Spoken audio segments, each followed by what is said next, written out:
dengan hati yang penuh dengan sukacita, saya undang jemaat untuk bangkit berdiri. Kita mau bawakan satu pujian Sungai Sukacitamu. Amin.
Siapkan hati kita pagi hari ini untuk masuk hadirat Tuhan.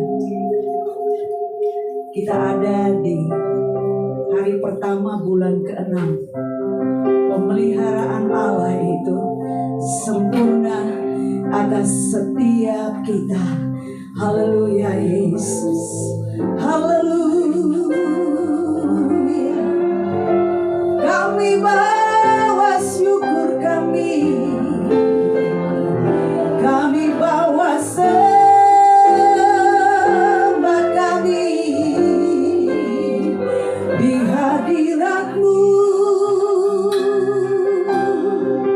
Kuduskan setiap kami pagi ini menghampiri hadirat-Mu,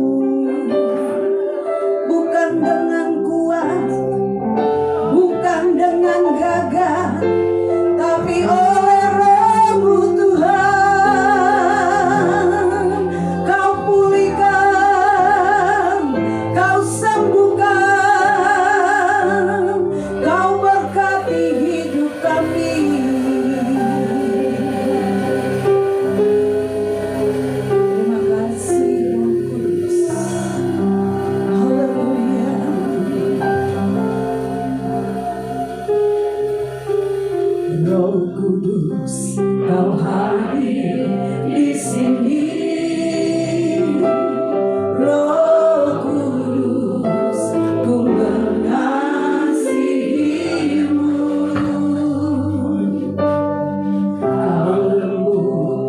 manis, kaulah penghiburku, penolongku, diutus Bapakku.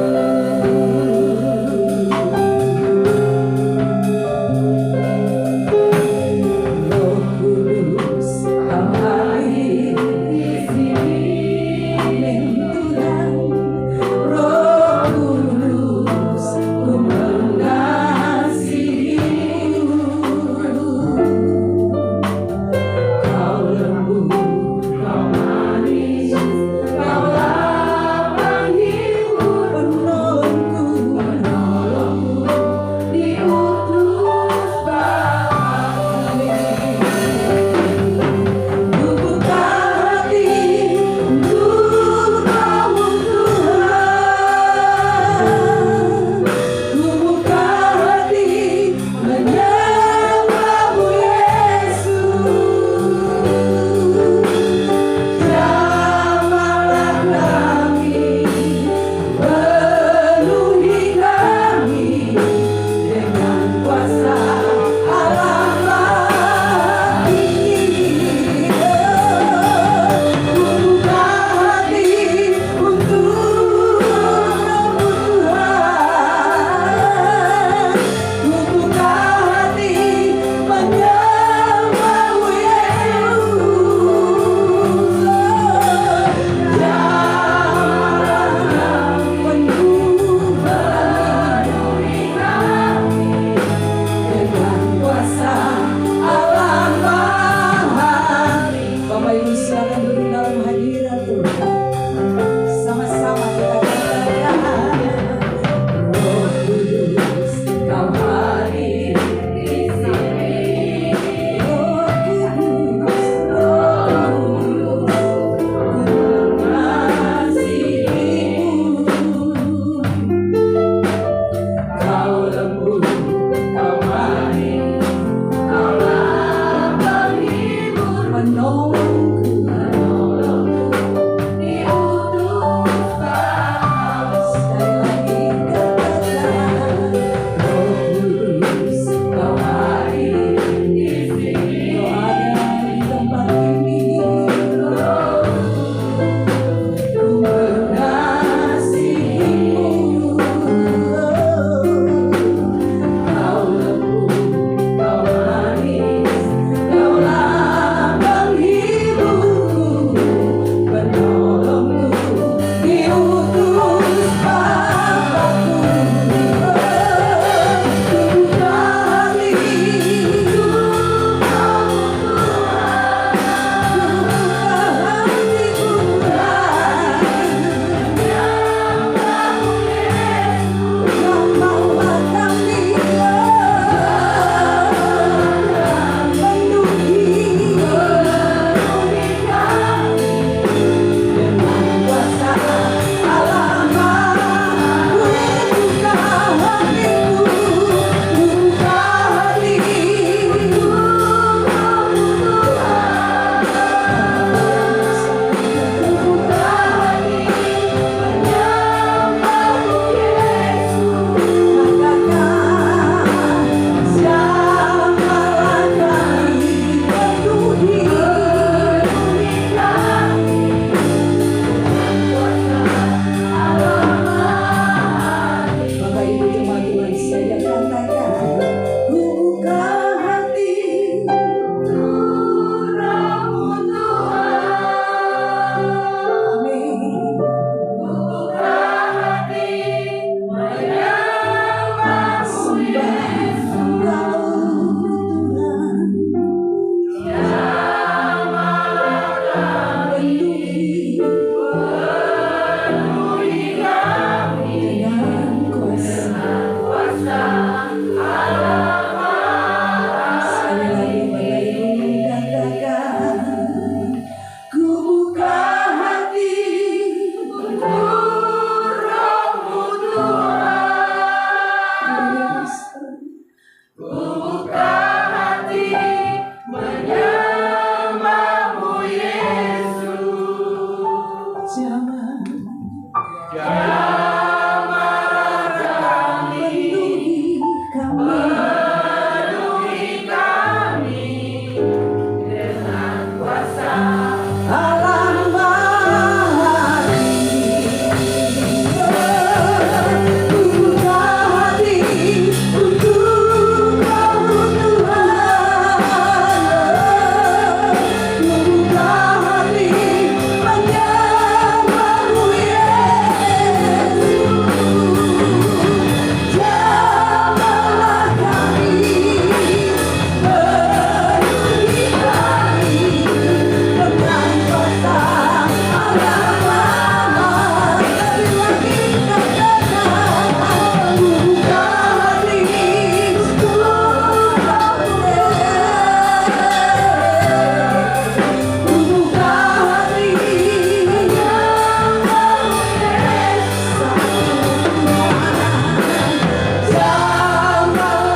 pesta terakhir Tuhan, di mana Roh Kudus dicurahkan berlipat ganda, memberikan kekuatan, memberikan pengharapan, memberikan Tuhan pemulihan bagi gereja Tuhan, untuk menyambut kedatangan biara anggur baru itu tercurah setiap hari dalam hidup kami. Kami dibaharui dari sehari ke sehari, karena kami bukan orang-orang yang suci, orang-orang yang sempurna, tapi kami dibenarkan dan disempurnakan di dalam jalan-Mu ya Tuhan.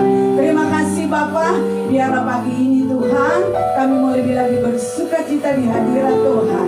Di dalam nama Yesus, Bapak Ibu yang siap bersuka cita lebih lagi, sama-sama katakan amin. Berikan kemuliaan bagi Tuhan Yesus. Bapak Ibu siap memuji Tuhan lebih lagi? Coba mukanya senyum, jangan tegang di hadirat Tuhan. Kita bukan ada di medan pengadilan, kita ada di hadirat Tuhan bersuka cita. Amin. Berikan kemuliaan bagi Tuhan. Yuk kita tepuk tangan buat Tuhan.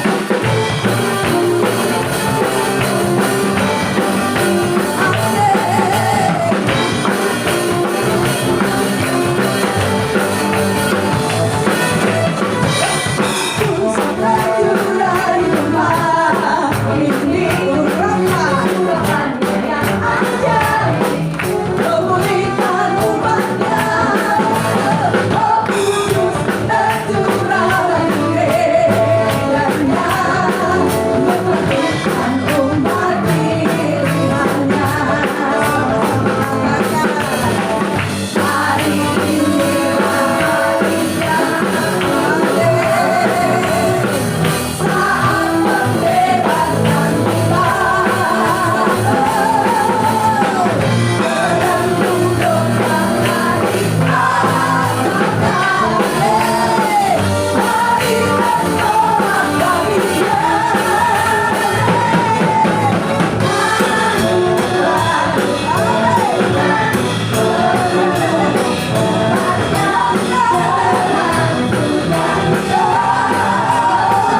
Silakan duduk Bapak Ibu yang dikasihi Tuhan.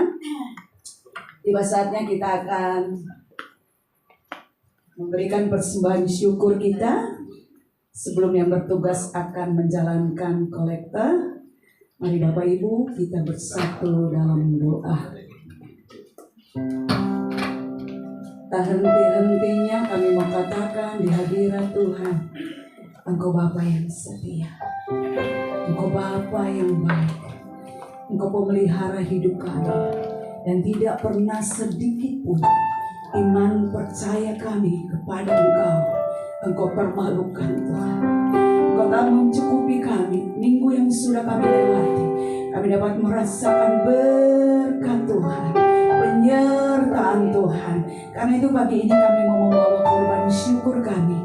Mari Bapak menguruskan setiap persembahan syukur ini, sehingga persembahan ini dapat dipakai untuk memperluas pelayanan di tempat ini. Dan kami percaya Allah sumber berkat akan membuka tingkap langit, mencurahkan berkat kepada umat-Mu, sehingga Tuhan di dalam perkenanan Tuhan kami tetap taat memberkati pekerjaan Tuhan. Di dalam nama Yesus, semua kita yang siap untuk membawa persembahan syukur kita, sama-sama katakan amin. Haleluya. Segalanya yang kumiliki, semuanya daripadamu, kan ku bawa persembahanku yang terbaik, hanya segalanya, segalanya, semuanya daripadamu, kan ku bawa persembahanku yang terbaik, hanya kan ku bawa, persembahanku yang terbaik, hanya sekali kan ku bawa persembahanku yang terbaik, hanya bagimu.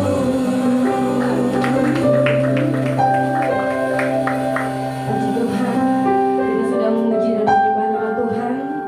Kini tiba saatnya kita mempersiapkan hati kita, mempersiapkan hidup kita untuk ditaburi dengan firman Tuhan. Haleluya. Terima kasih Tuhan, kami siap untuk menerima benih firman. Kami mau bawa hati kami Tuhan. Amin.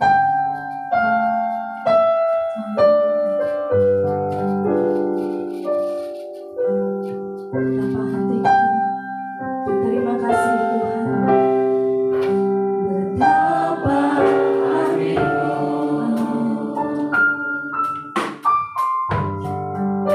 berterima kasih Yesus.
Engkau sudah hadir dan ada bersama kami di tempat ini.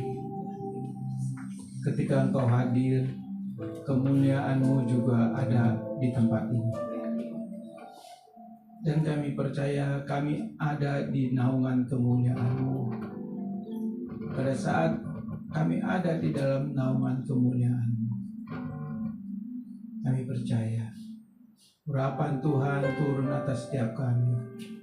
Dan ketika urapan turun atas setiap kami percaya kami yang lemah dikuatkan, kami yang sakit disembuhkan, kami yang berbeban berat diberikan kelegaan, kami yang terikat dilepaskan, dan kami yang haus dan lapar akan dipuaskan, akan dikenyangkan. Bapa, kami menghormati dan menghargai kehadiran-Mu di tempat ini. Sebab kami percaya Engkau ada dan hadir di tempat ini. Kami melihat dengan kacamata iman kami Engkau ada. Bapa, jamah setiap hati kami. Kuduskan setiap hati kami oleh darah Yesus. Sehingga kami dilayakkan untuk menerima benih firman ini. Sehingga ketika benih ini jatuh di tanah hati kami, ia akan tumbuh berakar dan berbuah-buah. Urapi hamba-Mu, kuduskan hamba-Mu saat ini. Juga oleh kuasa darah Yesus. Sebab tanpa kuasa darah Yesus hamba tidak layak berdiri di atas mimbar ini. Mohon Roh Kudus berikan hikmat marifat di dalam renungan firman pada ibadah minggu pertama ini, sehingga apa yang disampaikan semua seizin daripada Roh Kudus, dan kami mau mendengarnya, Bapa. Kami mau siap untuk melakukannya. Di dalam nama Yesus kami berdoa. Amin. Shalom. Silakan.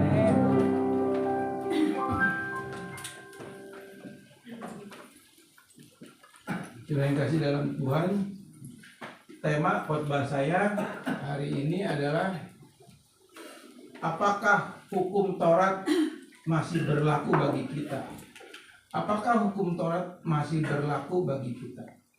Karena ini fenomena-fenomena yang sering kali terjadi. Dan ada beberapa doktrin gereja yang juga menolak kehadiran hukum Taurat, yang seolah-olah perjanjian lama itu sudah tidak berlaku lagi. Apakah benar seperti itu? Saudara, kalau kita melihat dua hukum ini, hukum perjanjian lama itu hukum Taurat, dan hukum perjanjian baru hukum anugerah atau hukum kasih karunia. Apa perbedaan di dalam dua hukum ini? Perbedaan di dalam dua hukum ini adalah kalau hukum Taurat itu bicara mengenai hukum lahiriah, hukum perbuatan lahiriah. Nah, hukum anugerah, hukum kasih karunia perjanjian baru adalah hukum kasih karunia, hukum anugerah, hal yang berbeda. Kalau Taurat hukum lahiriah artinya hukum perbuatan, yang menggaris bawahi hukum perbuatan. Jadi lahiriah kita. Jadi kita dimotivasi, kita ditekankan, kita diminta untuk kita menjadi pelaku-pelaku firman secara kekuatan, kemampuan, kedagingan manusia kita. Itu sebetulnya. Tapi kalau hukum anugerah, hukum kasih karunia tidak lagi dalam hukum lahiriah kita, hukum hati nurani. Maka dari itu ketika Yesus khotbah di bukit, ada 3 pasal, pasal 5, pasal 6, pasal 7. Nah, khotbah di bukit itu Tuhan berbicara secara jelas dan gamblang sekali. Artinya apa? Di dalam Matius pasal 5 ayat 5, pasal 5, pasal 6, pasal 7, khotbah di bukit itu bicara mengenai spirit Injil, spirit kasih karunia. Jadi dari spirit Taurat itu dirubah menjadi spirit Injil, menjadi spirit kasih karunia. Nah, kita akan belajar ini, saudara. Perbedaannya apa? Lalu apakah hukum Taurat lalu perjanjian lama tidak berlaku lagi di dalam hukum anugerah? Berlaku. Ntar saya jelasin. Berlaku, ya. Tetap berlaku. Walaupun ada beberapa doktrin yang mengajarkan, oh itu udah nggak berlaku lagi, apalagi 10 perintah Allah itu dikatakan hukum daripada legalisme. Waduh, bahaya sekali. Ada yang mengajarkan seperti itu. Nah, Kita akan baca dulu saudara ya. Saya akan jelaskan dan saudara saya minta kita sama-sama fokus ya supaya dapat apa yang dibawakan pada saat ini saudara. Hukum perjanjian lama itu bicara hukum lahiriah. Hukum perjanjian baru adalah bicara hukum hati nurani, hukum anugerah. Ya, kita baca Matius pasal 5 ayat 17 sampai 18. Matius pasal 5 ayat 17 sampai 18, demikian firman Tuhan. Janganlah kamu menyangka bahwa aku datang untuk meniadakan hukum Taurat atau kitab para nabi. Aku datang bukan untuk meniadakannya, melainkan untuk menggenapinya. Karena aku berkata kepadamu, sesungguhnya selama belum lenyap langit dan bumi, satu iota atau satu titik pun tidak akan ditiadakan dari hukum Taurat sebelum semuanya terjadi. Dan dua ayat ini kalau kita baca, ini salah satu juga menjadi salah satu senjata bagi ada satu denominasi, dua denominasi gereja yang tetap dia masih mengadopsi hukum Taurat. Masih saudara. Yang ibadahnya bukan di hari Minggu saudara. Mereka masih mengadopsi. Salah satu ayat ini yang dipakai. Lalu bicara ayat 17 dan 18 ini bicara apa maksudnya? Sebab Tuhan katakan secara harafiah ya. Secara harafiah dia bilang, janganlah kamu menyangka bahwa aku datang untuk meniadakan hukum Taurat atau kitab para nabi. Aku datang bukan untuk meniadakan, melainkan menggenapi.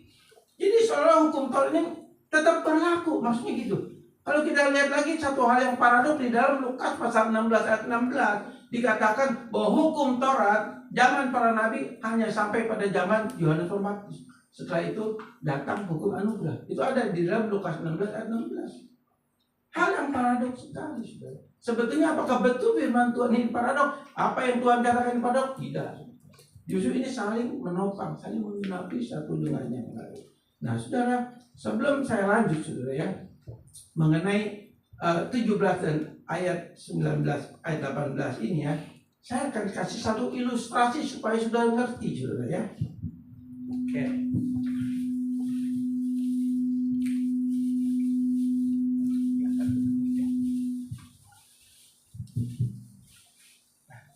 Saudara, ini dua tempat ya. Ini saya umpamakan hukum Taurat.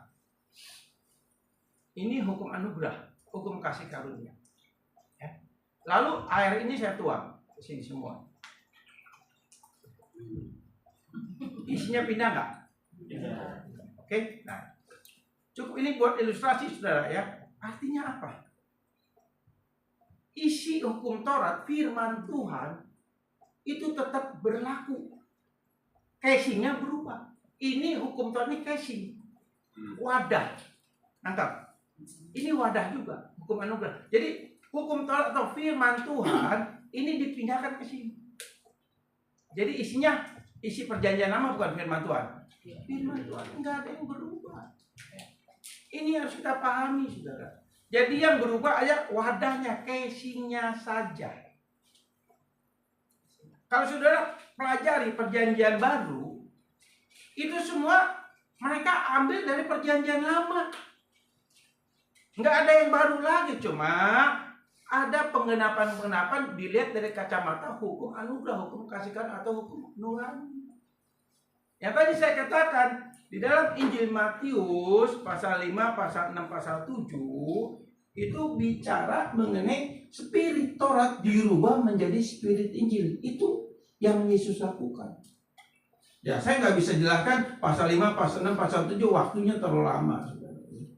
Jadi singkatnya pasal 5, pasal 6, pasal 7 itu bicara spirit Taurat diganti menjadi spirit Injil. Ini spirit Injil. Tapi isinya sama. Lalu hukum Taurat ini wadahnya ya sudah dituangkan ke sini semua, udah kosong. Ini hukum lahiriah. Yang ada di hukum, yang masih ada di dalam hukum lahiriah ini apa sih? Kalau bicara hukum lahiriah itu ada dua hukum. Di dalam perjanjian lama kalau kita bagi itu menjadi 3 bagian. ada hukum ibadah atau hukum seremonial, yaitu orang ibadah ke bait Allah.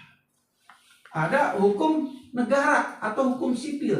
Apa itu? Hukum ibadah sama hukum sipil ini sangat berhubungan. Kenapa? Karena hukum ibadah dan hukum sipil tidak bisa dipisahkan. Artinya apa? Kalau hukum ibadah ada, hukum sipil ada. Apa sih itu hukum sipil? Salah satunya, kalau kita kedapatan misalnya di hari Sabat bekerja, itu dirajam. Kalau kita kedapatan misalnya berzina, dirajam.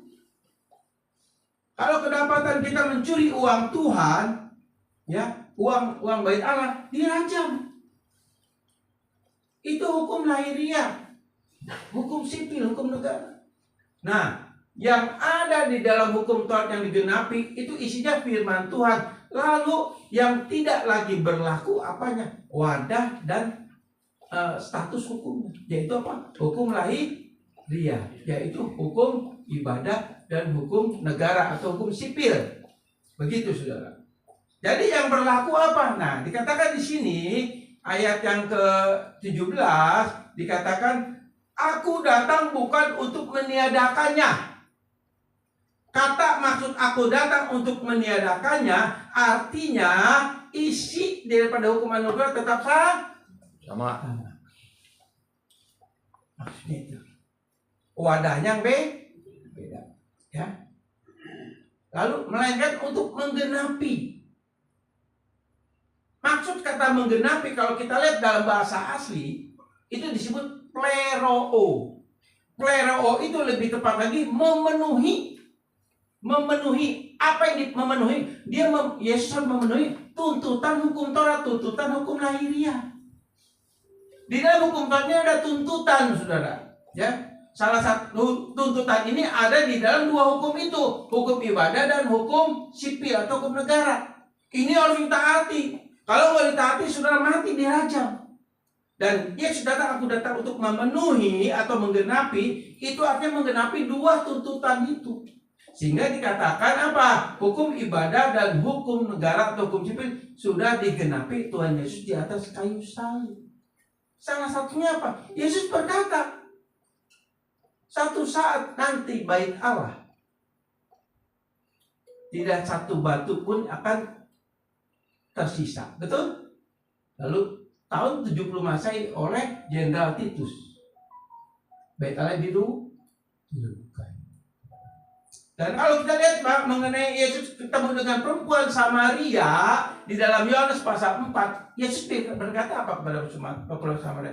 Nanti kamu tidak lagi menyembah Allah di Yerusalem, tidak lagi menyembah di Bukit Gerizim. Jadi apa? Yohanes pasal 4 ayat 24. Nanti kamu menyembah dalam roh dan kebenaran. Itu hukum rohani. Itu hukum nurani. Hukum daripada anugerah. Nangkap, saudara? Nangkap ya?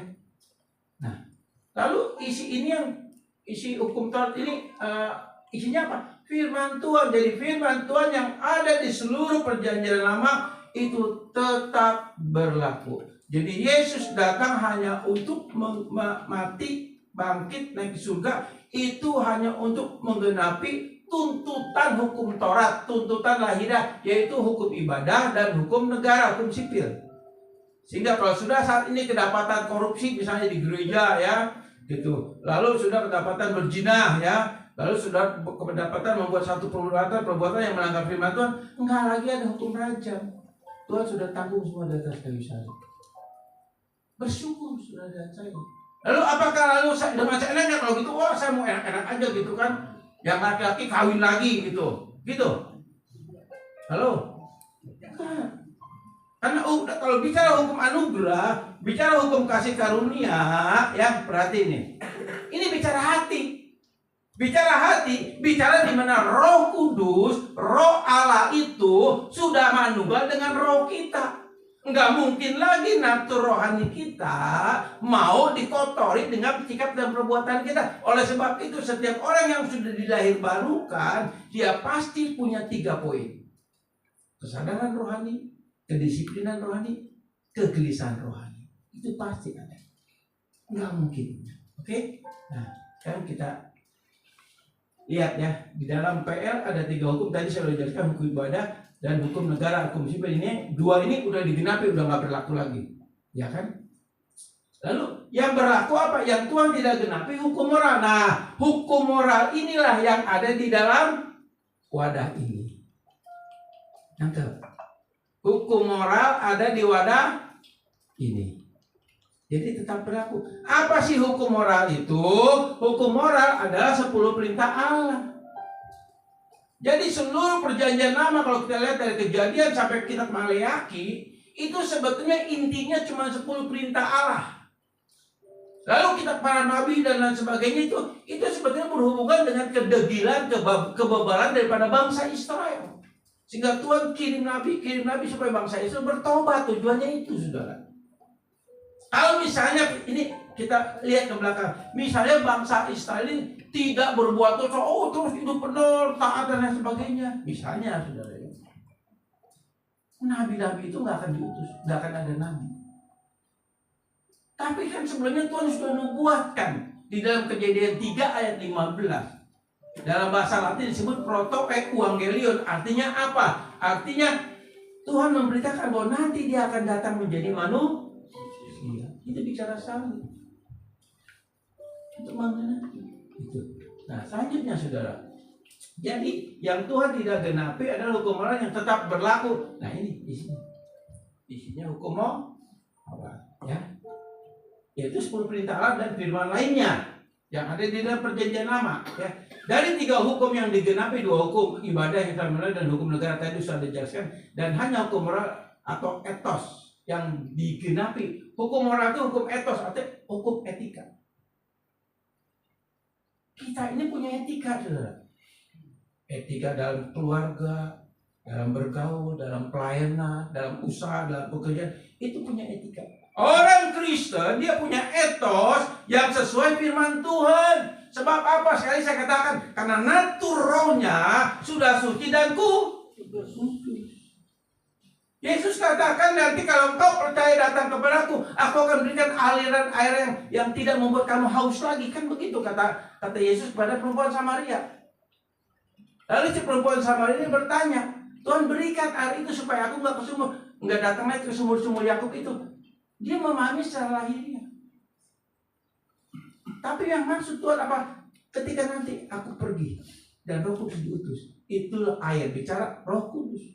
Jadi Yesus di dalam Yohanes pasal 4 dan dengan bicara apa percakapan dengan perempuan Samaria itu bicara tentang Roh Kudus. Nanti akan keluar aliran-aliran itu Roh Kudus. Dan dia itu Roh Kudus sudah ada di dalam diri kita. Berarti ini terus mengalir terus keluar, menguasai, melingkupi hidup kita. Begitu, saudara. Ya, lanjut. Jadi otomatis etos itu, hukum moral itu, ya, itu terus mengalir. Karena sumber etos, etika yang benar itu, etika yang rohani itu ada dalam natur roh kita, terus mengalir keluar dan keluar. Tapi memang, saudara, seperti yang waktu itu saya katakan bahwa kita jujur, saudara. Kadang-kadang karena kita masih hidup di dalam natur daging kita ini yang berdosa, kadang-kadang kita lebih kalah dengan apa? Dengan natur daging kita. Karena memang jiwa kita itu nempelnya di daging kita. Ya, kan di dalam diri kita ada 3. Tubuh, roh, dan jiwa. Walaupun ada dalam pandangan teologi lain cuma dikotomi. Terjadi cuma roh dan tubuh, jiwa bagian daripada roh. Tapi GBI itu mengadopsi 3, yaitu tubuh, jiwa, dan roh. Jiwa yang pernah saya katakan satu-satunya pintu untuk menyatakan kehendak Allah atau firman Tuhan yang ada di dalam natur roh kita dan menyatakan dosa yang ada di dalam natur daging kita. Semua itu lewat jiwa. Jadi jiwa ini tempat peperangan rohani kita. Yang mana yang kita mau lakukan? Apakah firman Tuhan, aliran air hidup yang ada di dalam natur kita yang harus kita yang menguasai hidup kita, yang menguasai perkataan kita, pikiran kita, atau natur dosa kita yang menguasai juga jiwa kita? Yang mana? Tapi kalau mau jujur, saudara, yang pernah saya katakan, dari 10 poin satu hari kita lakukan, mungkin paling banyak kita lakukan sesuai dengan natur roh kita, paling 3-4 poin, kita masih kalah terus. Masih kalah terus. Sampai hari ini masih kalah. Nggak mungkin kita, kalau 50-50, 50-50 kayaknya mungkin masih bisa. Tapi kalau misal 6 dari natur roh kita yang menguasai hidup kita, etos kita, perkataan kita, pikiran kita, perubahan kita, kayaknya berat sekali. Sulit sekali. Itu, makanya itu Tuhan kan dikatakan, ikut aku, sangkal dirimu, pikul salibmu setiap hari. Kesinggung, kecewa, marah, enggak sabaran, itu selalu ada pada kita. Betul benar? Iya kan? Itu selalu mewarnai hidup kita. Tapi syukur kepada Allah, dosa yang ada di dalam natur roh kita sudah tidak ada mautnya lagi. Sebab Yesus sudah tergantung di atas kayu salib untuk maut itu. Tapi kalau orang yang sudah dilahir barukan, dia akan terus bergumul supaya tidak jatuh dalam dosa, itu pasti, nggak mungkin enggak. Walaupun sekolahnya tetap kalah. Sekolah tetap kalah. Tapi itu fakta. Itu fakta. Yesus katakan apa? Roh penuh, daging lemah. Ini fakta, kita bisa melihat ya. Tapi bersyukur ada Roh Kudus yang terus memberikan kepada kita kegelisahan rohani untuk kita bergumul menjadi hidup sesuai dengan firman Tuhan. Itu pasti ada pergumulan setiap hari, bukan sejam sekali, bukan seminggu sekali, tidak. Tapi setiap detik dalam hidup saudara saya, orang yang sudah ada Roh Kudus di dalam naturalnya, dia pasti bergumul setiap detik agar tidak jatuh dalam dosa. Itu pasti. Itu pasti. Ya. Ada 2 hukum moral yang paling banyak diperdebatkan adalah hukum persepuluhan dan hukum sabat. Saudara, hal yang tidak nyaman yang harus saya bawakan ini, saudara. Kenapa? Kita tahu fenomena yang terjadi di gereja-gereja, ya, kalau GBI itu tetap menganut kepada hukum persepuluhan itu tetap berlaku. Ini GBI, ya, dimana waktu saya dulu kuliah juga tetap masih menganut hukum persepuluhan, walaupun ada beberapa gereja yang tidak memakai hukum persepuluhan. Tapi saya mau sampaikan di sini, apakah hukum persepuluhan dan hukum sabat itu tetap berlaku di zaman anugerah ini? Kan dalamnya isi firman Tuhan, saudara. Ya. Nah, saudara, persepuluhan, ya, klik. Persepuluhan adalah hukum dan perintah bagi yang beriman. Nah, ini kembali. Kalau saudara masa beriman, berarti persepuluhan itu adalah hukum dan perintah bagi yang beriman, bagi saudara dan saya. Dan dalam 10 hukum atau 10 perintah Allah, ada pada hukum ke-8 dan ke-9. Jadi jangan disangka saudara bahwa persepuluhan itu nggak ada di dalam hukum 10 perintah. Ada. Cuma saya nggak bisa jelaskan secara detail, saudara, karena waktu, saudara, ya. Jadi hukum ke-8, hukum ke-9 itu apa? Jangan mencuri, jangan menipu atau berdusta. Di dalam Maleakhi Tuhan katakan apa? Kamu kenapa menipu aku? Kapan aku menipu? Kau tidak bawa persepuluhan kepadaku. Tuhan katakan demikian. Ya. Musa menegur bangsa Israel, jangan kamu mencuri haknya Tuhan. Itu persepuluhan. Nangkap, saudara. Jadi persepuluhan hanya bagi orang yang beriman. Kalau saudara nggak merasa beriman, nggak usah bawa persepuluhan. Betul, saudara. Saya serius ngomong. Sejak dulu waktu saya usaha, saya baru full time 5 tahunan lebih. Saya tetap setia, walaupun saya tidak ada hak saya di gereja dengan Pak Hendy, saya tetap setiap bulan saya bawa persepuluhan kepada Tuhan. Dan sejak full time memang gak ada pemasukan lagi, saudara. 0. Yang bisa dibawa apa, saudara? Nangkap, saudara? Ya. Tapi setelah saya terima gaji dari gereja ini, saya harus kembali bawa persepuluhan kepada Tuhan. Dari gaji 10% yang saya terima, harus taat. Itu, saudara, ya. Termasuk misalnya PK yang saya dapat, saya harus sisihkan. Berapa saya dapat, saya sisihkan, saya kasih ke gereja. Seperti itu, saudara. Ya. Jadi enggak, cuma enggak omdo saya, saudara. Ya.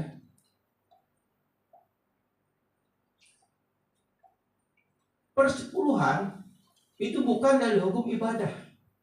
Nah, banyak sekali orang yang mengadopsi bahwa persepuluhan nggak berlaku lagi, sebab dikatakan di dalam hukum ibadah pun persepuluhan itu ada, gitu kan. Sedangkan di dalam hukum ibadah Yesus sudah menggenapi di atas kayu salib, berarti itu udah nggak berlaku lagi. Itu salah satu komentarnya, salah satu pembelaan dari yang mengadopsi hukum persepuluhan tidak berlaku. Sudah tahu, persepuluhan itu sebelum hukum Taurat ada, itu sudah ada.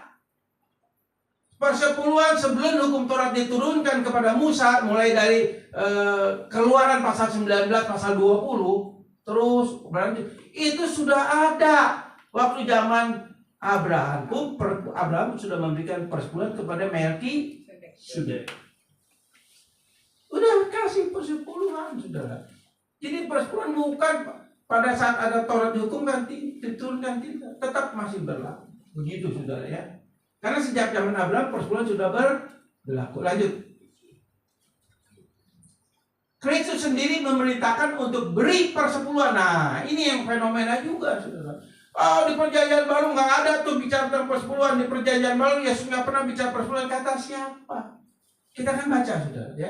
Kita akan baca ya. Kristus sendiri memerintahkan untuk memberi persepuluhan. Matius 23 ayat 3 dulu ya, kita baca ya. Oke.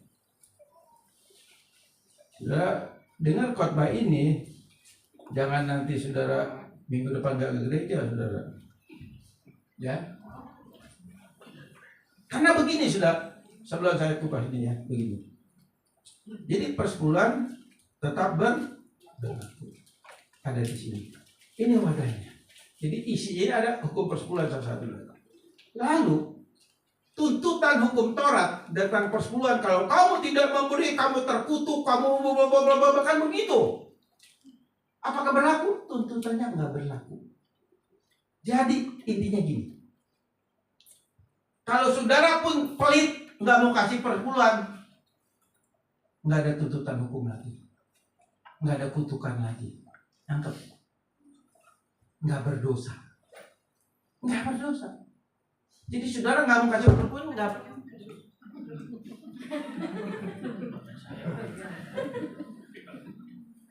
Ini bersih nggak? Bersih ya, mungkin saya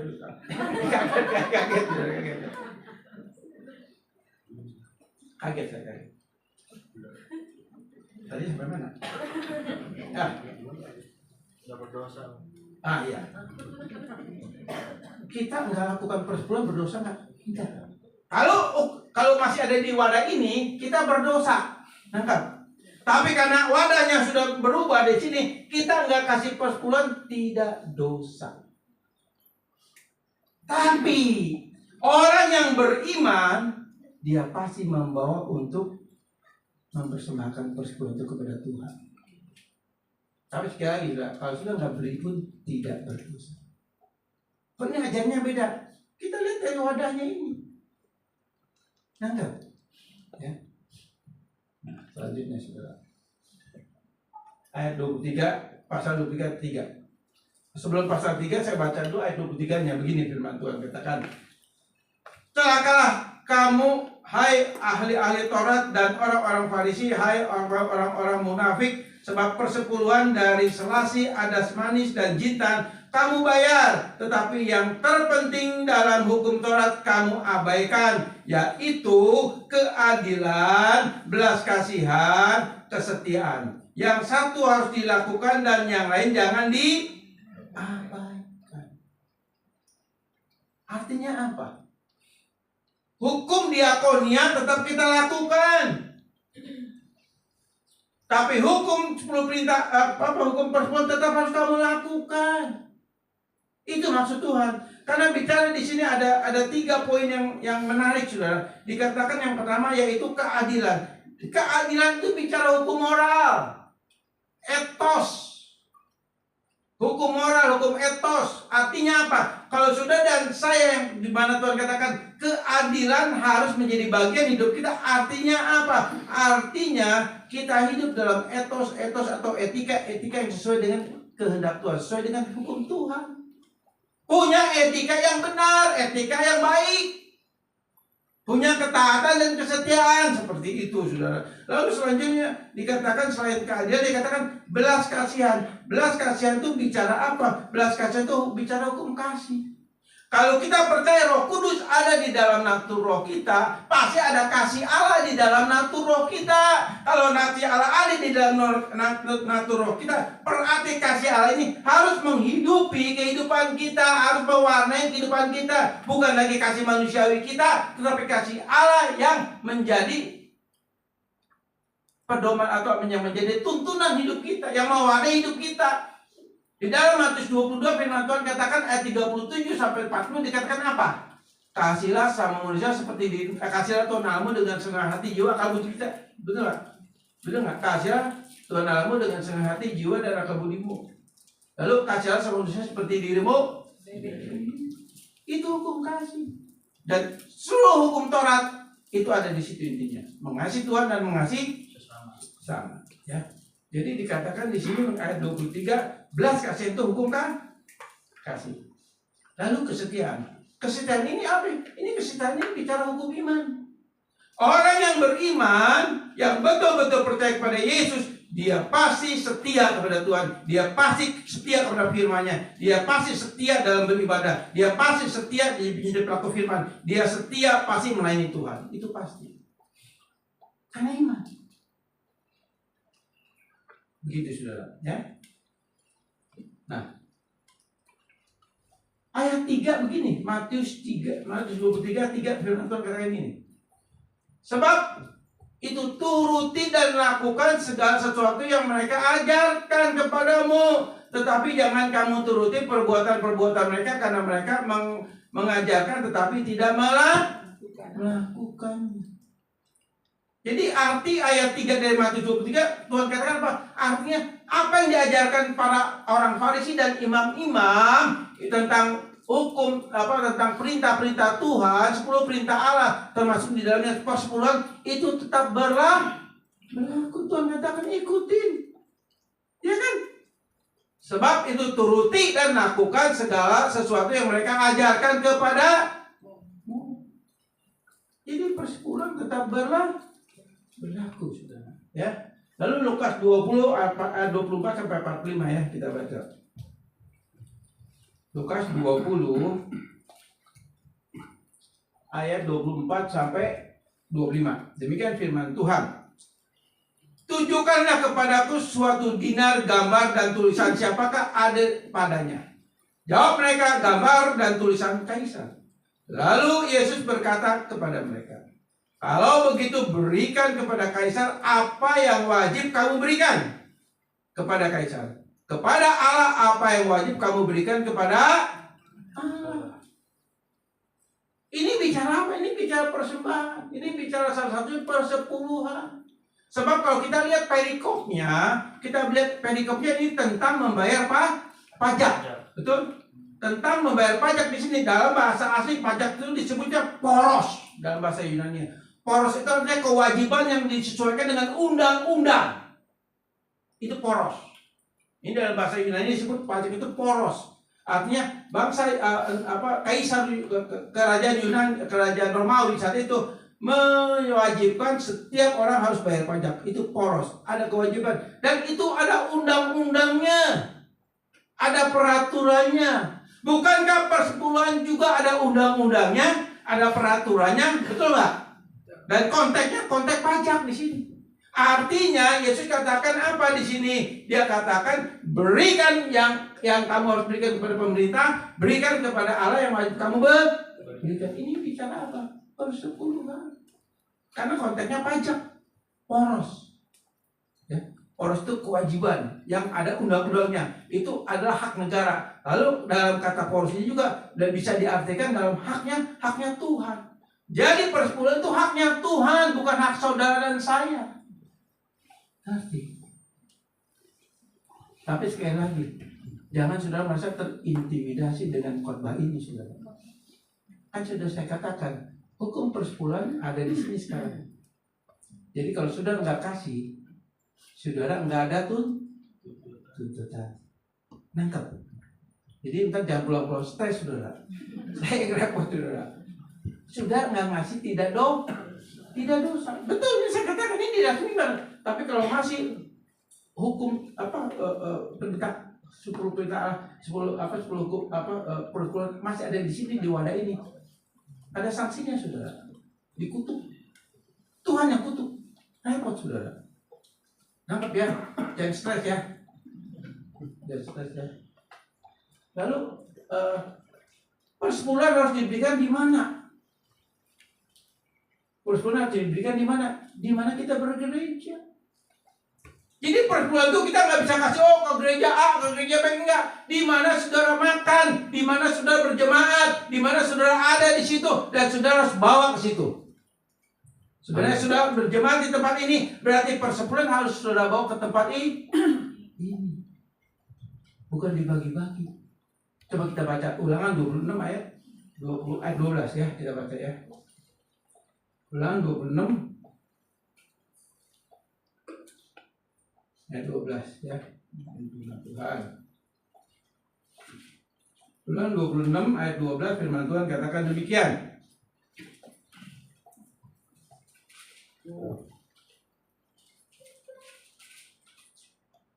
Apabila dalam tahun yang ketiga, tahun persembahan persepuluhan, engkau sudah selesai mengambil segala persembahan persepuluhan dari hasil tanahmu, maka haruslah engkau memberikannya kepada orang Lewi, orang asing, anak yatim, dan kepada janda, supaya mereka dapat makan di dalam tempatmu dan menjadi kenyang. Saudara, ya, Ulangan 26 ayat 12 ini bicara bahwa perintah persepuluhan itu harus dibawa ke rumah Tuhan. Apa di sini kan ada yang juga menyinggung gini saudara dari beberapa pembicara.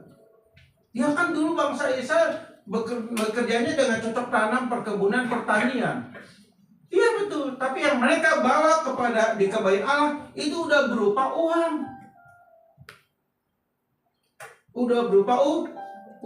Nah kalau mereka hasil kebun anggur, hasil apalagi pokoknya banyak hasil di sana dibawa ke bait Allah, busuk saudara, nggak ada kulkas dulu. Nangkep nggak? Kalau sekarang apel, anggur kita taruh berbulan-bulan juga di kulkas masih kuat lah, masih oke.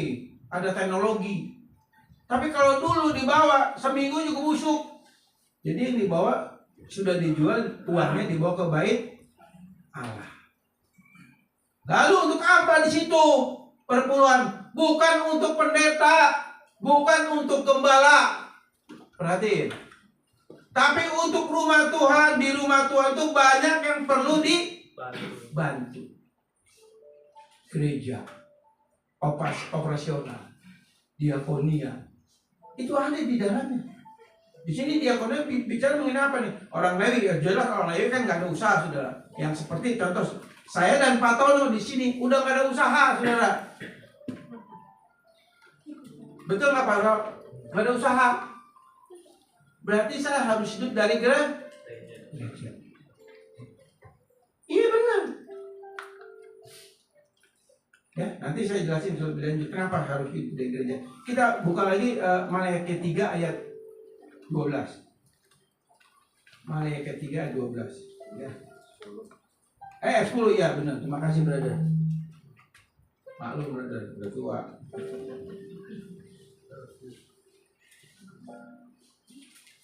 Ohir tau gak saudara? Hah? Ohir tua, udah 65. Pak ini udah 63. 63 ya? Tapi kan belum bau tanah.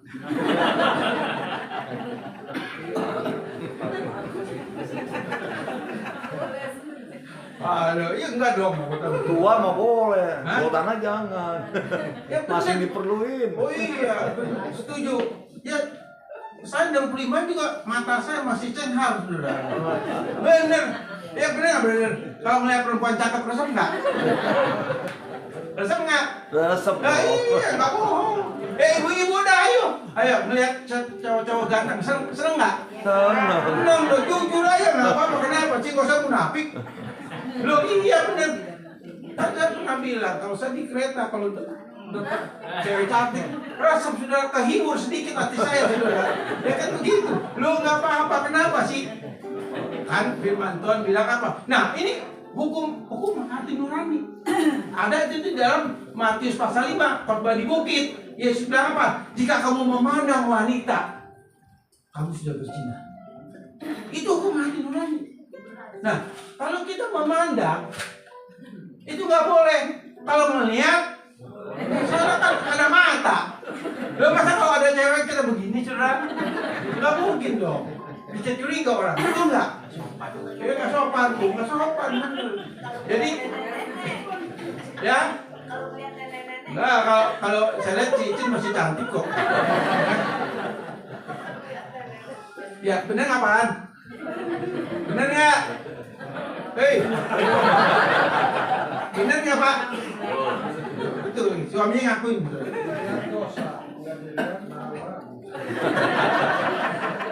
Nah, itu mobil. Memang kalau orang suruh begitu. Dia beli mobil. Udah sampai showroom dia poles, dia bagus-bagusin gitu kan. Ya begitu kan, mesin dicuci, dibersihin semua kayak apa kinclong, saudara. Iya kan? Betul nggak? Yang itu jiwa showroom gitu. Nah, Malaikat 3:10. Bawalah seluruh persembahan kepada persembahan itu ke dalam rumah perbendaharaan supaya ada persediaan makanan di rumahku. Jadi persepuluhan harus dibawa ke rumah Tuhan. Rumah Tuhan di mana? Di mana saudara saya beribadah di sini. Bawa ke tempat ini. Oke? Lalu ayat selanjutnya yang bagian B, 10B. Dan ujilah aku firman Tuhan semesta alam, apakah aku tidak membukakan bagimu tingkap-tingkap langit dan mencurahkan berkat kepadamu sampai berkelimpahan. Iya gitu kan. Tapi ketika kita bawa persepuluhan, jangan kita retribusi imannya. Jangan pakai doktrin retribusi. Artinya apa? Tuhan saya kasih 10% nih. Nah, kau janji uang, kau bantu apa? Curahkan berkat. Itu hak prerogatif Tuhan. Kita nggak boleh begitu. Saya kalau bawa persepuluhan kepada Tuhan, saudara, saya selalu bilang Tuhan ampuni saya. Tolong Tuhan kalau ada hati saya hal-hal yang jahat di hadapan Kau ketika saya bawa persepuluhan. Saya minta ampun, saudara. Karena jujur setiap manusia terobsesi dengan ayat ini. Itu nggak bisa bohong.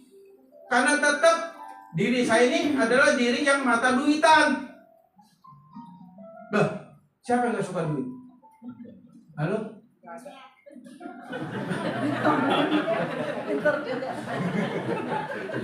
Siapa yang ngomong?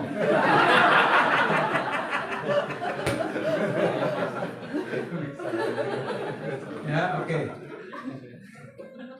Jadi persepuluhan harus dibawa ke rumah Tuhan. Ya.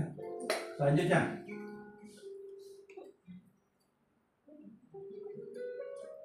Banyak orang Kristen senang tidak kasih persepuluhan. Itu senang. Jujur. Senang nggak? Senang banget. Ya? Tapi di sini bukan jemaat ya. Banyak orang Kristen, saya bilang bukan jemaat sini loh saudara. Ya. Banyak orang Kristen senang tidak kasih perpuluhan karena mereka cinta akan uang. Ada di dalam 1 Timotius pasal 6:10 firman Tuhan katakan apa? Cinta uang akar segala kejahatan. Itu jelas sekali. Cinta uang akar segala kejahatan. Yang sebetulnya kita cinta dunia, cinta, masa bohong. Bohong, nggak usah bohong. Tuhan tahu kita jangan pakai topeng. Oh, puji Tuhan, saya nggak cinta uang. Pret itu nggak mungkin. Betul, nggak mungkin. Sampai hari ini juga saya suka uang kok. Nangkap. Tapi yang namanya butuh uang sama cinta itu beda. Kalau cinta uang berarti hati kita ada di uang. Gitu ya. Banyak orang Kristen senang tidak kasih perpuluhan karena mereka cinta akan uang. Bila mereka tidak cinta uang, tentu dengan mudahnya mereka berani kasih persepuluhan. Nah, selanjutnya saudara ya, berbeda dengan jemaat GKS yang mengerti siapa kita saat ini. Wah, top ya. Iya benar, top ya. Apa itu? Itu apa tuh? Nggak ngerti dah. Oh ya, lebih dari mantap. Jadi jemaat GKS cinta akan persepuluhan, bukan uang. Ya. Nah, Kita persepuluhan bukan uang, maksud saya begitu saudara ya. Nah, saudara 1 Korintus 6 ayat 19 sampai 20 firman Tuhan katakan begini saudara ya. Bahwa kita ini sudah dibeli, lunas dibayar oleh darah Kristus. Dan hidup kita bukan milik kita lagi, tapi milik Tuhan. Kalau kita yakin hidup kita udah milik Tuhan, berarti apapun yang kita miliki termasuk uang kita pun itu punyanya Tuhan, bukan punya kita. Ya, 10 menit lagi siap. Benar, memang mesti gitu, betul, setuju. Benar, Masih manual. 10 menit lagi tuh, benar 10 menit lagi. Jadi jemaat GKS mengerti siapa dia. Artinya apa? Bahwa hidupnya milik Tuhan. Kalau hidupnya milik Tuhan, berarti apa yang dia punya semuanya punya Tuhan. Kalau semuanya punya Tuhan, berarti kasih persepuluhan tidak sah. Saya dia memang punya Tuhan kok. Nampak nggak? Ya, oke. Lanjut. Karena udah 10 menit tuh. Ya, 10 menit lagi. Persepuluhan bukan untuk gembala. Nah, ini penting.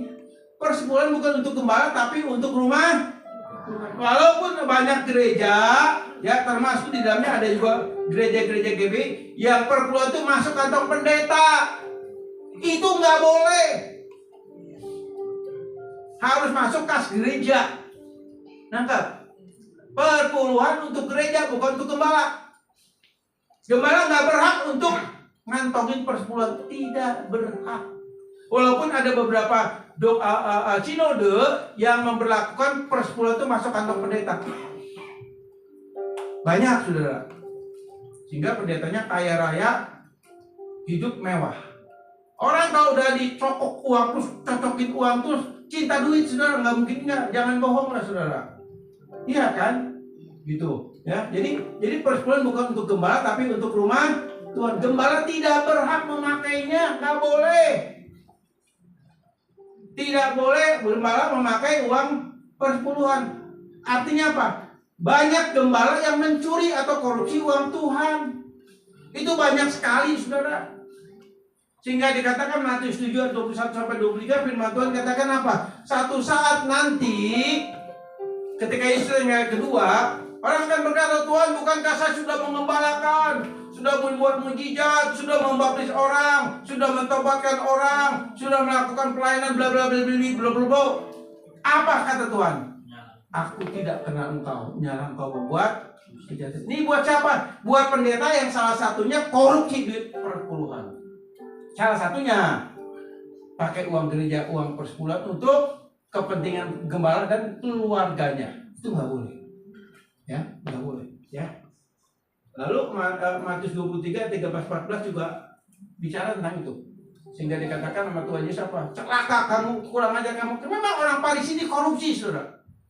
Itu persepuluhan dibawa oleh orang Israel dari 11 suku, Itu jumlahnya miliaran sudah. Mungkin udah triliun kali ya. Bangsa Yahudi itu kan bangsa yang besar. Diberkati, ya. Itu duit di kas gerejanya, kas bait Allah itu melimpah. Dan arkeolog ketika ada arkeolog Kristen menggali ya rumah-rumah daripada para imam, itu tahu nggak? Rumah-rumahnya itu semua ada kolam renang. Betul nggak? Dan besar-besar.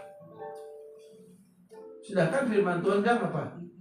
Mereka orang Lewi, lu hidup dari situ, cukupi hidupmu, bukan memperkaya. Orang Farisi memperkaya diri. Sehingga di dalam Matius pasal 23 Tuhan katakan kamu celaka dan kamu tidak masuk kerajaan surga. Itu benar. Jadi sekarang pendeta yang ambil uang persepuluhan tidak masuk kerajaan surga, itu pasti. Walaupun jemaatnya ribuan, pasti. Ya. Gembala hanya terima gaji dari gereja. Makanya saya di sini di RPID menetapkan kami digaji saja. Tahu diri, jangan. Digaji aja. Ya, digaji. Nah, jadi saya Pak Hendi, harusnya Pak Hendi juga kasih saudara. Ya. Ya nanti siapa tuh dikasih dari dia dikasih ke saya kan bisa. Ya hak dia loh. Kan saya bisa ini kakinya saya bisa tenggor. Kaki gue gitu. Ini udah banyak ininya kan gitu. Tapi kan dikasih ya udahlah. Tapi Pak Edi berhak. Pak Tono yang udah gabung sama kita juga berhak digaji. Lengkap saudara. Uangnya dari mana? Salah dari Persatu. Lah kalau saudara ngasih Persatu di mana? Saya sama Pak Tono makan apa? Makannya Alkitab, nggak bisa saudara. Ya oke, lanjut. Berapa menit lagi? 10 menit lagi ya. Oh, 5 menit lagi. Ini habis ini udah habis ya, habis tenang. Hukum Sabat. Nah, Markus 2 ayat 27 sampai 28 firman Tuhan kata gini, lalu Yesus kepada mereka, hari Sabat diadakan untuk manusia, bukan manusia untuk hari Sabat. Jadi anak manusia adalah Tuhan atas hari Sabat. Itu esensinya. Jadi esensinya adalah perubahan yang sesuai konsep. Artinya apa? Artinya Tuhan berkata di dalam Markus pasal 2 27 sampai 28 bahwa hari Sabat di hari Sabtu itu sudah tidak berlaku lagi sebab akulah Tuhan atas hari Sabat. Itu esensinya. Artinya apa? Ada perubahan yang sesuai konsep, dan yang mengatakan sesuai konsep ini pun yang mengatakan siapa? Tuhan Yesus. Ya.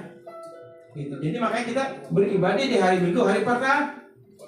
Ya lanjut, cepat dikit dong. Yang salah bukan saya saudara. Ya. Kristus bangkit hari pertama. Artinya Kristus bangkit hari Minggu menggenapi tuntutan hukum Taurat. Hari Sabat, hari ke-7. Sabat, Taurat, ibadah hukum daging, ibadah hari pertama, ibadah rohani. Jadi artinya gini saudara. Kristus bangkit hari pertama, itu hari Minggu. Seperti kita ibadah saat ini. Lalu dikatakan hari Sabat, hari ke-7 itu Sabat Taurat itu adalah ibadah hukum daging, hukum lahiriah. Ini udah nggak ada, betul nggak? Wadahnya isinya udah pindah ke sini.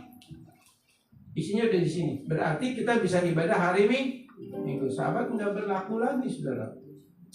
Lalu Roh Kudus turun hari pertama. Hari pertama hari Minggu Roh Kudus turun. Lalu rasul-rasul memulai ibadah di hari Minggu. Bisa 20 ayat 7. Saudara, firman tidak saya panjangkan saudara. Ya, ini udah selesai saudara ya.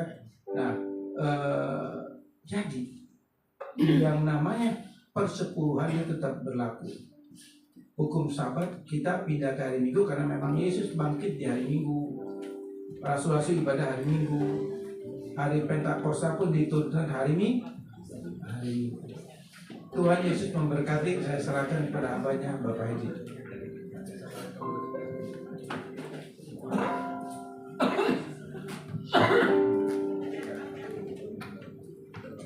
Shalom. Jelas ya. Yang amin cuma satu orang nih. Jadi jelas ini maksudnya dalam arti saudara biar kita semuanya ngerti gitu. Ya kan. Karena udah gak ada lagi yang namanya daripada dibilang tuntutan. Saya bukan sesi kedua tapi memperjelas supaya kita bisa ngerti semuanya gitu. Kayak tadi juga sebetulnya memang saya harus sudah terima. Tapi saat ini saya tidak terima, kenapa? Karena saya sadar Tuhan masih memberkati saya. Sehingga sebetulnya memang saya harus sudah terima supaya uangnya itu saya bisa bagikan bagi orang yang kekurangan. Tapi puji Tuhan kita bisa berjalan dengan baik sampai saat ini. Terus kenapa? Saya buang. Karena semuanya udah di sini. Udah diminum lagi tadi hambanya. Tutupnya udah saya buang. Saya nggak butuh lagi Taurat. Karena Taurat itu memang tidak baik buat kita, buat kesehatan rohani kita. Setuju ya? Kasih karunia Tuhan yang kita setuju. Tetapi tidak menghilangkan tadi apa yang saya untuk terangkan kepada saudara. Walaupun dalam keadaan saat seperti ini, jujur saudara, saya setahun lebih rugi, tapi saya tetap masih bisa memberi. Kenapa saya bisa memberi? Karena saya sadar saya orang beriman. Saya ingat terus akan kebaikan Tuhan tahun-tahun yang lalu. 5-10 tahun yang lalu, Tuhan tetap memelihara saya. Sehingga dalam keadaan tidak masuk uang pun saya tetap angkat tangan memberi dengan ucapan syukur. Bukan kesombongan, saudara. Karena mengerti akan firman Tuhan. Tuhan mau seperti itu. Jadi kita nih ngomong tuh gampang, benar. Tapi praktekinnya yang sulit. Tapi kalau saudara nggak mau bayar, juga nggak marah, juga nggak dipapain, juga udah nggak dikutuk, karena udah dikutuk di uang. Tapi kalau saudara sebagai anak-anak Tuhan yang beriman dan tingkat rohani saudara itu diukur dengan apa yang saat ini hamba Tuhan bicarakan. Dan terakhir juga Tuhan ingat satu, Roma 12 ayat 1. Saya tambahin ya Pak Gembala. Roma 12 ayat 1 coba. Roma 12 ayat 1. Satu aja. Ini penting sekali. Saya udah tahu Pak Denny isinya apa. Tapi tetap harus mesti dibaca. Multimedia. Karena itu saudara-saudara, demi kemudahan Allah aku menasihatkan kamu supaya kamu mempersembahkan tubuhmu sebagai persembahan yang hidup, yang kudus dan yang berkenan kepada Allah. Itu adalah ibadahmu yang sejati. Kenapa ini saya mesti tampilkan? Mengingat kalau saudara pun walaupun tidak bisa memberi yang namanya ucapan syukur ini, tapi hati saudara menyenangkan hati Tuhan, cukup nggak? Cukup. Ya, kalau sampai detik ini saudara masih nggak ngerti juga, yang gua didoain lagi aja. Ditumpang tangan. Kalau masih nggak ngerti juga, ditumpang kan? Bercanda ya. Saudara, sebelum kita mengadakan ucapan syukur ataupun namanya ini undangan Tuhan, ya disiapkan hati kita dan siapkan juga ucapan syukur kita. Yuk. Yesus kau kebenaran yang menyelamatkanku. Kau memberikanku hidup dan berharapan.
Kami mengucap syukur Tuhan.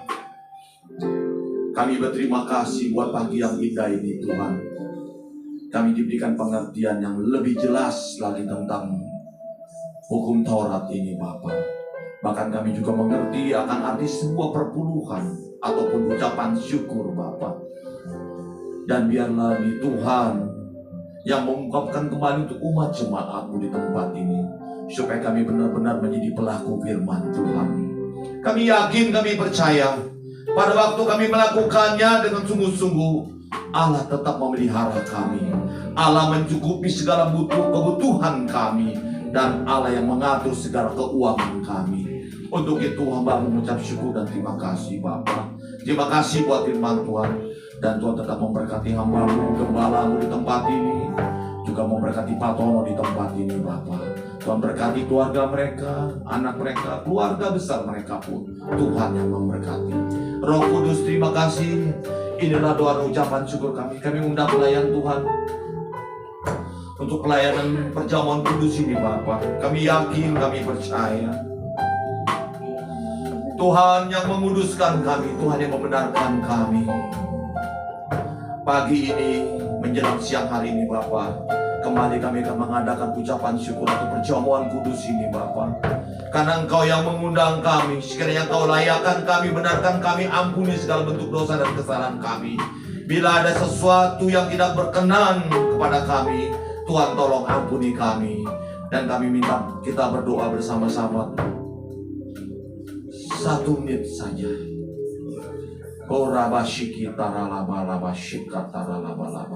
Ampuni kami Tuhan. Ampuni hamba-Mu, pelayan-Mu di tempat ini. Ampuni umat jemaat-Mu. Bila mana ada sesuatu yang tidak berkenan di minggu ini ataupun di bulan ini Bapa, kami yakin, kami percaya Engkau yang sempurnakan. Bila ada sesuatu dalam pikiran kami tidak berkenan juga Tuhan, ampuni kami. Layakkan kami Tuhan untuk tetap menjadi umat jemaat-Mu yang kudus dan benar di hadapan-Mu. Dan terima kasih kepada Roh Kudus yang senantiasa setia kepada kami, yang selalu memelihara kami. Dan juga Tuhan, kuduskan juga, sucikan juga Bapa roti dan anggur ini untuk kami semuanya Bapa. Biar roti dan anggur ini ya Tuhan yang memperbarui kami Bapa lewat perjamuan kudus ini. Buat hamba Tuhan yang melayani juga Tuhan berkati. Siapapun Tuhan yang terlibat di pelayanan ini, Tuhan Yesus yang memberkati. Kami siap Bapa untuk menerima berkat Tuhan lewat perjamuan kudus ini. Di dalam nama Tuhan Yesus Kristus kami berdoa.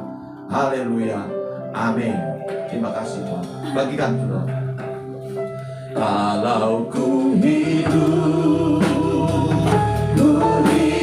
bagimu, hatiku tetap menyembahmu. Dunia tak bisa menjauhkanku dari kasih-Mu. Selama ku hidup, haleluya.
Mari kita angkat roti ini tuh, saudara-saudaraku.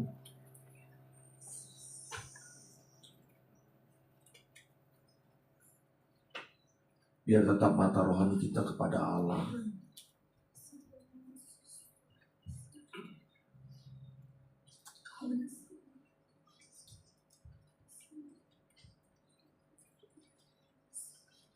Dan mari kita dengarkan firman Tuhan. Apa yang kuteruskan kepadamu telah aku terima dari Tuhan, itu bahwa Tuhan Yesus pada malam waktu ia diserahkan, ia mengambil roti dan sudah itu ia mengucap syukur atasnya, ia memecah-mecahkan dan berkata, inilah tubuhku yang diserahkan bagi kamu, perbuatlah ini menjadi peringatan akan aku. Saudara-saudara yang dikasih Tuhan, bukankah roti yang kita percaya ini adalah tubuh Kristus? Amin. Kita makan dalam nama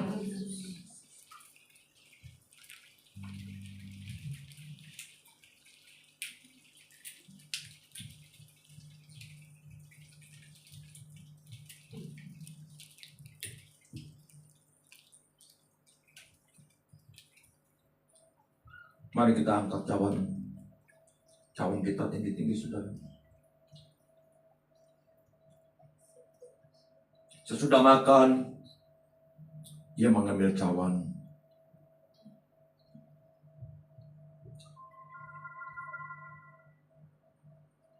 Cawan ini adalah perjanjian baru yang diperlakukan oleh darahku, kata Tuhan Yesus.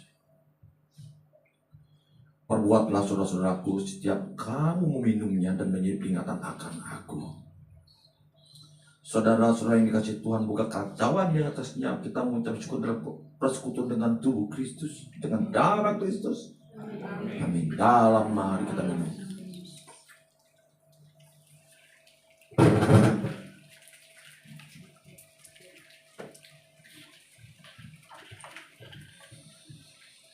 Mari kita ucapkan syukur, saudara. Terima kasih Tuhan. Terima kasih Yesus. Terima kasih. Terima kasih. Kami mengucap syukur Bapa.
Syukur Bapa, kami berterima kasih Bapa.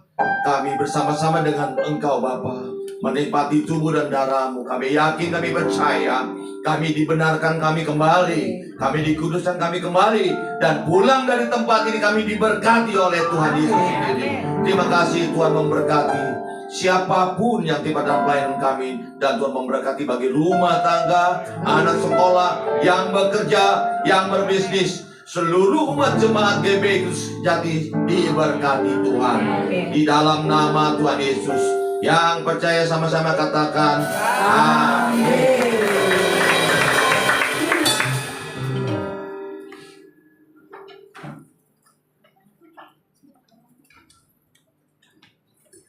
Iya, puji akan nama Tuhan.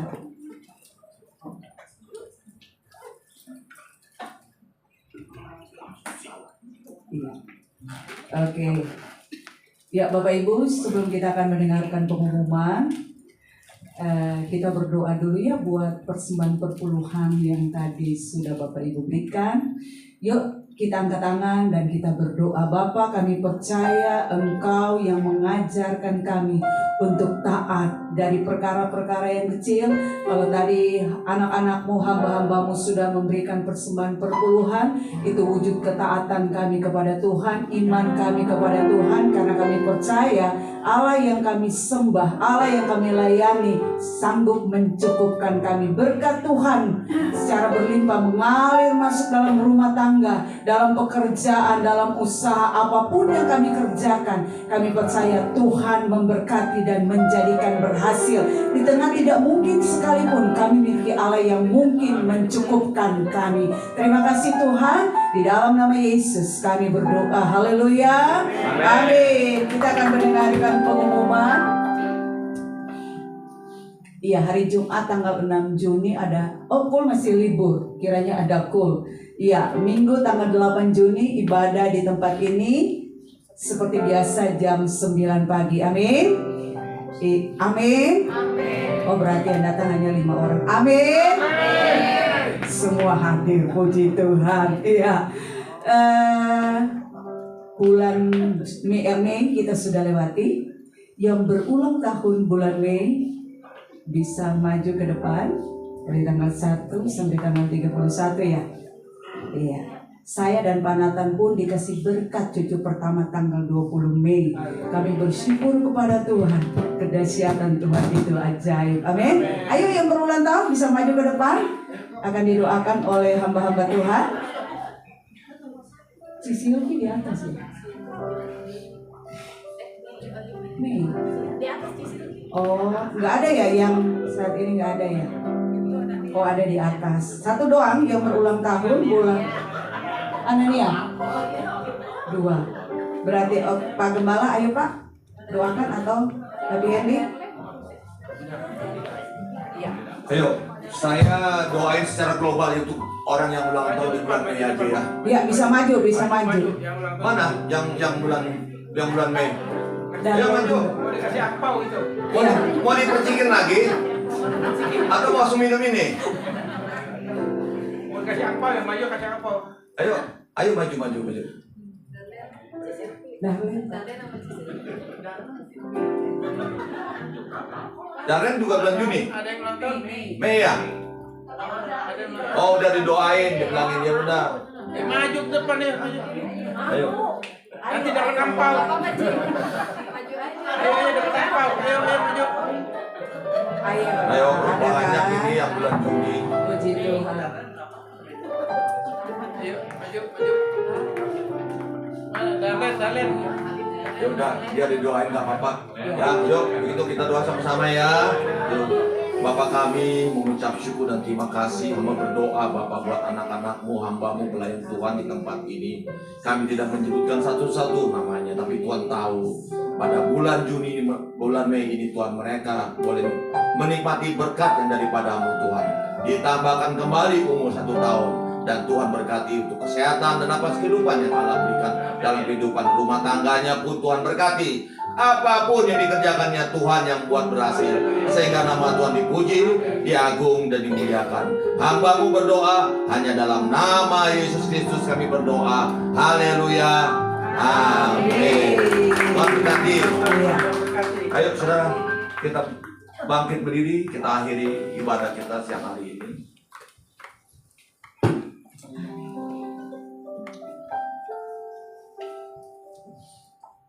Kita angkat tangan kita. Tuhan selalu melihat apa yang kamu kerjakan. Tuhan selalu memelihara hidupmu. Sepanjang hari, setiap detik, setiap menit, minggu dan bulan tak akan berganti tahun pun, Dia tetap memeliharamu sepanjang hidupmu. Engkau akan dibela, engkau akan dilindungi dan diberkati oleh Allah sendiri. Untuk itu pada pagi hari ini, arahkan mata rohanimu. Terimalah berkat daripada Allah Bapa, Putra, Roh Kudus. Terimalah berkat dari kasih setia, daripada penghiburan, pertolongan yang manis dengan kuasa Roh Kudus. Mulai siang hari ini, bagai Tuhan datang untuk kedua kalinya menjemput umat-umatnya di awan-awan yang tenang. Kami yakin, kami percaya, kami semua diberkati oleh Tuhan. Di dalam nama Tuhan Yesus, yang percaya sama-sama katakan amin. Selamat siang Tuhan Yesus.